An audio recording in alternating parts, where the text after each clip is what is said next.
That.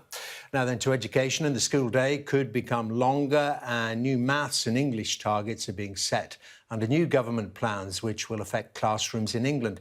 By 2030, ministers say they want 90% of children leaving primary school to reach the expected standards in reading, writing and maths. In 2019, that figure was just 65%. Our correspondent Becky Cottrell reports now from Salford.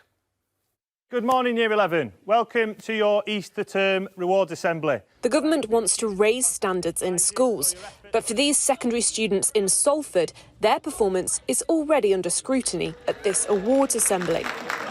So here we're looking at F of G of X. Now, their education has suffered because of the pandemic. Schools are now being told to provide at least 32.5 hours a week of teaching to boost grades. At Moorside High, they are technically just short of that, by minutes. Come on, boys, keep moving, please. But head teacher Chris Davis says they make up for it with extracurricular activities. Otherwise, he's supportive of what's in the white paper, including all schools having to become academies like them.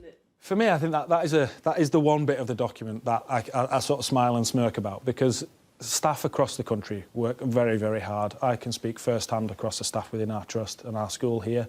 32.5 hours isn't really a true reflection. The pupils we spoke to said the change has been a success. It's really made us a team. It's brought the community together. It's improved the school massively. The facilities, the teachers. It's just been really, really good. Which one hadn't you heard of before? Saturated. The government wants students who need it to get extra support, but many teachers say they aren't pledging enough money. I've got £5 billion to spend on the national tutoring programme. I will always be data-driven, evidence-driven. I will evaluate and I'll look how far we've got. We're doing well on primary school reading and maths catch-up. We need to do better at secondary.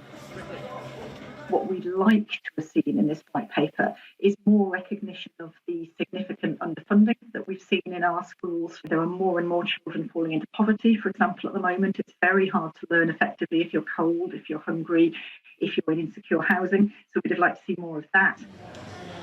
COVID's disruption has emphasised inequalities between the north and the south, and between those who have and those who are struggling. For society to be levelled up, access to a good education is essential. Becky Cottrell, Sky News, Salford. Now for a quick look at the weather.